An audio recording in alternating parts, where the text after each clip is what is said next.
So now I'd like to turn it over to Greg, who's going to be presenting on his work at the CDC. And I have to admit, when I first heard him that he was going to be presenting about this, I got images of microscopic diseases and all sorts of stuff. So I thought, you know, Greg's sitting there in a lab bent over a microscope all day. But it turns out after reading the interview that Richard published that it's a little bit more than that, and actually not like that at all for you, maybe for your counterpart. Yeah, my buddy does all of that. We do have some strange bacteria in the studio at times, but I don't have to handle it, so. Last week's hit, right? Yeah. All right, so okay. We'll let you. Well, thank you all for having me here tonight. My name is Greg.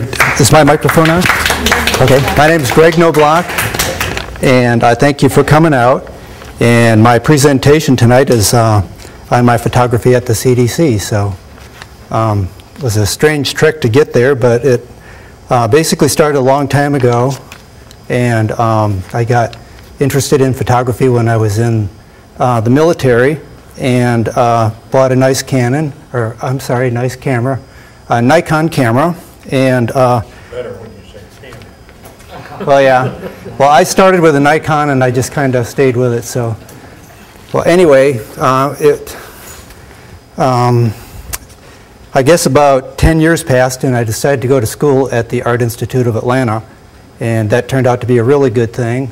And I studied there for a while, 2 years straight on, and then, excuse me, then began to teach there part-time in the evening.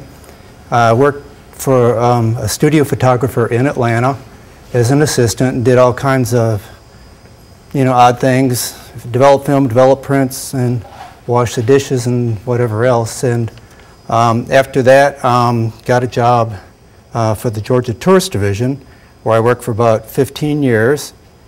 And from there, I moved on to the CDC. So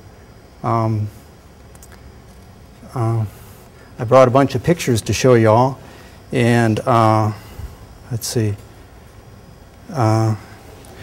Tonight my presentation is going to be on my work at the CDC.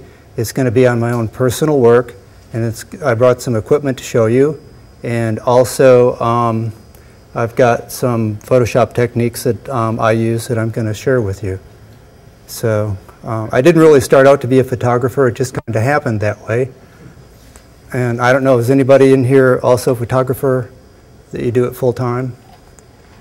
Well, I just kind of happened into it. It was my hobby.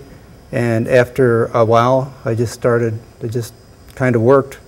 Went to college full time. That didn't really work too well. And I mean, it worked for, I did well. I got my degree and everything, but it just wasn't what I thought I should be doing. So I went back to school, and that was a really good thing. There was only one course I actually ever flunked, and it turned out to be an art class.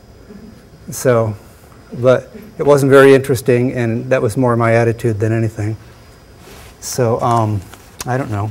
Is there any questions or anything? What kind of things did you teach at the Art Institute? Yeah, I'm kind of glossing over this fast. So, at the Art Institute, my favorite subjects were black and white photography.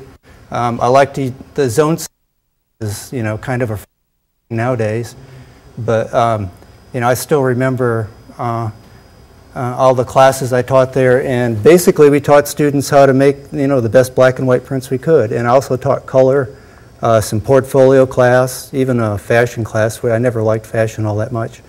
And whatever they asked me to teach, I would teach. Was that when Neil was in it? Yeah, actually Neil was my instructor.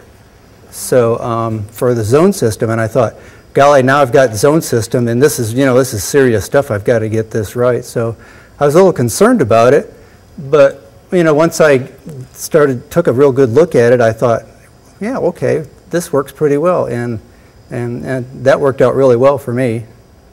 And so I remember Neil; he was pretty good. Did you know him? Oh yeah, I know Neil. Yeah. Well, He's out at the Rocky Mountain School of Photography. is he still around? Yeah, he's out in Missoula.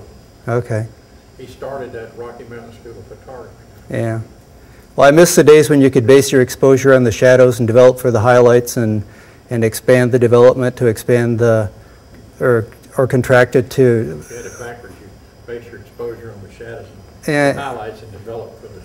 yeah, and one of the first machines I actually used to do the calibrations was this old Kodak thing, and it was just almost a laughable antique now, but it probably got it within 1/3 of a stop, so that actually you could determine your ASA, and which with Tri-X 400, if any of you folks have ever used that, is 200 actually for the most part. I mean, it's very rarely 400. It's workable at 4, but it's usually more around 2. So, yeah, I taught at the Art Institute for about 15 years, just part-time in the evening. I wanted to do photography in the daytime. And so I worked at the Georgia Tourist Division, was an assistant. I also did some freelance work, did some magazine work. I've worked some jobs for the Atlanta newspaper, and I don't know, just a long bunch of drawn-out things. So maybe I should show you some pictures.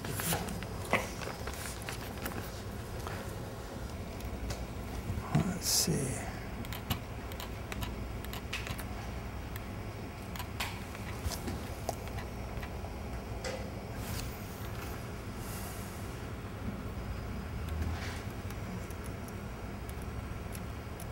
Okay. Okay, this is, excuse me, one of the high containment labs, and this is an influenza. This is influenza research. Actually, they inject these eggs with the virus, and they try to predict what kind of virus, what strain of virus is going to be operative in a given year, so that they can gear the vaccine that way. And it's actually a kind of a hit and miss thing. And also are very concerned about the bird flu, the H5N1 virus, which is a bird vector at this time. It hasn't made the jump to humans except for a few cases. But anyway, this is in that regard. So, Why do they use eggs? What is it about the eggs are actually injected with the virus or a certain strain of it. They basically have umpteen different variants of the virus in an effort to predict which one will be in effect in a given year. I guess I'm wondering, what is it about an egg that makes it useful? It incubates the virus, and then they can study it, Oh. and they can tell it, and they can isolate it, and they can tell if a certain vaccine is going to be effective on it, because they gear the vaccine to be effective based on the strain of virus. So it's basically an incubating base for the germs, for the virus. So let's see, okay. In this sort of environment, what sort of protections do you have to use yourself? For me, I basically stay on the outside of the lab. In this lab, I have never been, they wouldn't let me in this lab, thankfully. And, but like in this case, I had to take this through the glass, and there was no light. I mean, the light was coming from the inside, but it really wasn't very well lit. And I'm going to show you that a little later. So the protection I would use, sometimes they do give us a suit to wear, but for the most part, I just shoot it through the glass from the outside. So your challenge is mostly have to do with lighting? Yeah, my challenge is to walk up there and say, okay, they need this, you know, and the lighting's really not good, but how can I work it? Because you wouldn't use a flash in a case like this. And I mean, I couldn't get one in there, and I wouldn't want it back if I did. So, Greg, are there any places where they have to walk through one door into a chamber and then walk through another door? yeah, actually, I have a few of those that later on in the presentation. So, okay. They sure do. Okay, this is part of, this researcher, this microbiologist is inspecting this egg to see if, how it's going to work in the process for incubation. And they go through a lot of eggs, and actually these microbiologists go through a routine where they do all these things, and it's almost like high-level choreography. It's quite amazing. I mean, they're really busy folks. It's very hard to get a photograph of these folks because they're never still, and you can't tell them to do something because they're on a tight time schedule.